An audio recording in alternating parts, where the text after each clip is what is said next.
Whoa, let's learn stuff. Let's learn how not to be a sleazy salesperson. As a student of sales management, learning about leading, getting things done through people, and coaching people, it's important to understand the salesperson stereotype.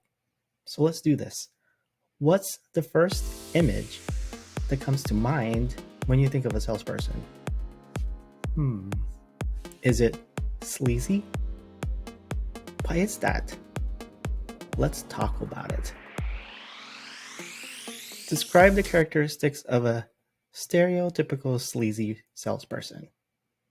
Well, for me, that would be these three words: pushy, aggressive, dishonest, and probably many more bad words, right? The reason why this is the case, I mean, there's many reasons, I would say, but it has to do with this whole concept of synthetic reality versus actual reality. Synthetic reality of how we view salespeople comes from media portrayals. Think about any movie, TV show, whatever you see out there presented by media. Whenever there's a salesperson, aren't they typically presented like so?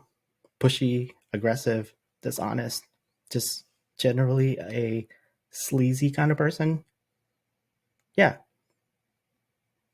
Because of that, we have that preconceived notion, right? That this is going to be how it will be whenever we encounter salespeople. The actual reality is that there are, as of January 2022, according to the US Census data, there were 5.7 million sales professionals. That's stats from 2 years ago. So I'm recording this video May 2024. And for a majority of these 5.7 million people, it's going to be the opposite of being a sleazy kind of person, opposite of pushy, aggressive, and dishonest. Most people have positive experiences with salespeople. Yeah, okay, on a personal level, we probably all encountered these kind of salespeople. I moved to Northern Alabama 2.5 years ago, something like that. Well, not quite. And one of the most common places I've been to where I interact with salespeople would be furniture stores. And one of the last times I was at one, we bought a couple of bar stools, and that whole thing was just a mess. And the salesperson that we worked with wasn't much help. And that's all I'm going to say about that. It just didn't go well. And that's on the consumer side. Think about the industrial side. Think about business to business sales.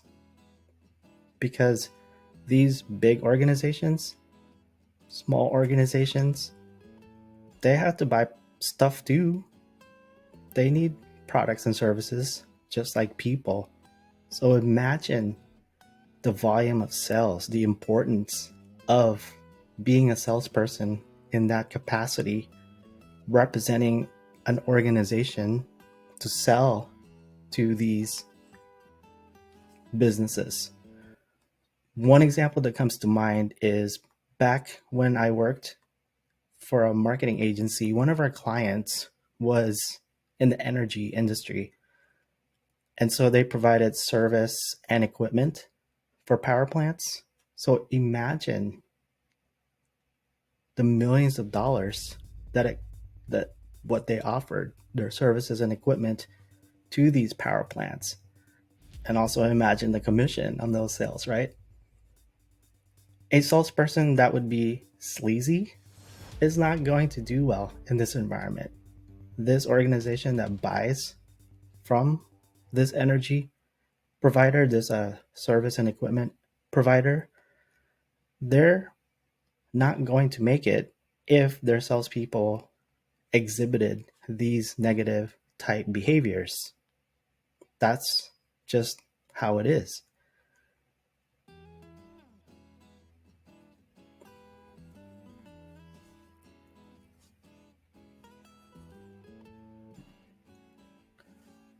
So, how do you not be a sleazy salesperson? Good question. First, leverage customer expectations. Because of this synthetic reality, the stereotype of a typical salesperson, surprise your customer by being the opposite of sleazy, being the opposite of pushy, aggressive, dishonest. Instead, be empathetic right here. Empathy is crucial. Understand and feel what the customer is experiencing, identify their pain points, and show genuine concern. Customers are smart. They can pick up on whether you really care or not, whether you're empathetic or not. Going back to my experience, I can tell when a salesperson is interested in helping me solve a problem, helping meet my needs.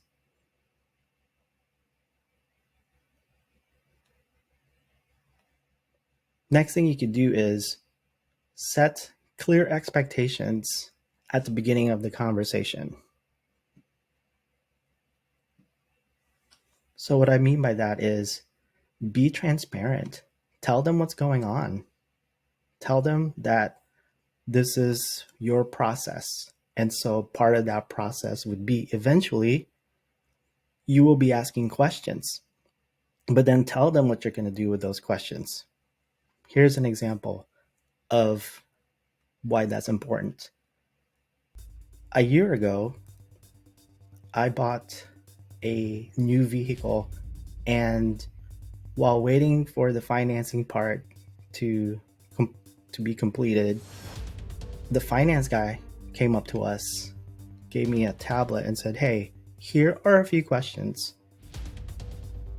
So I looked at it, and it was asking questions like, "How long do you want to keep your vehicle? What kind of roads will you be driving on?"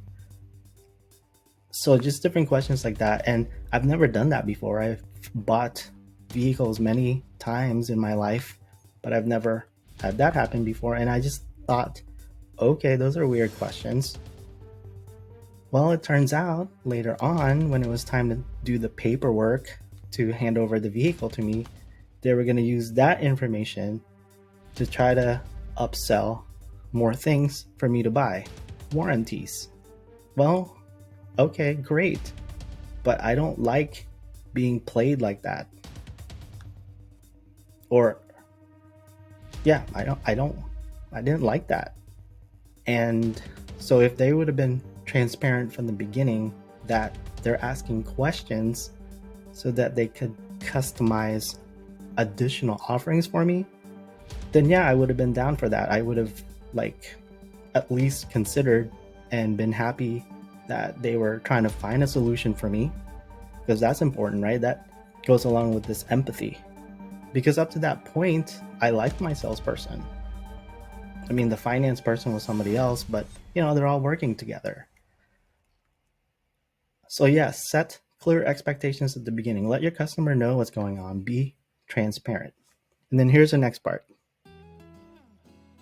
Once you have that down, right, that you're empathetic, you want to ask questions so that you could get to the heart of the problem, and you've made it clear what your process is, well, now you can approach sales like a doctor with an imaginary clipboard. So imagine that you're there to diagnose the situation before you start prescribing solutions.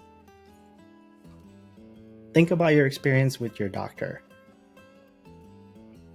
You want them to ask you questions, right? Like you're feeling, you have these symptoms, and so you want the doctor to ask you this or that.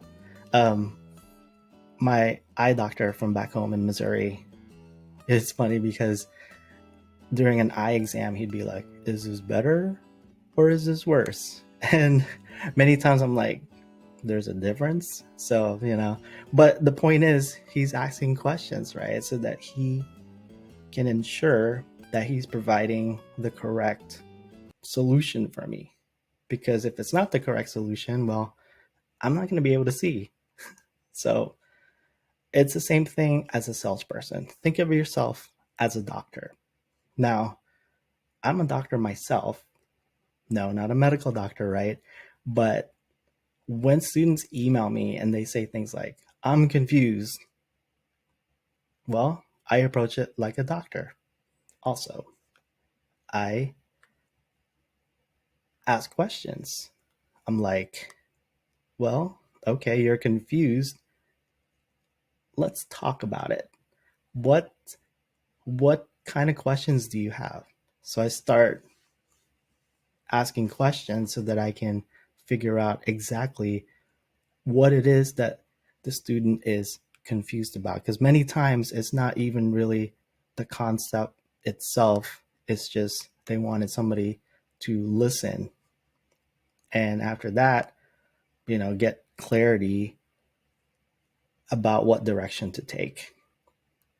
Remember, you're not just a salesperson, you're a problem solver, a consultant, and a peer. Approach sales with empathy, kindness, and a consultative mindset.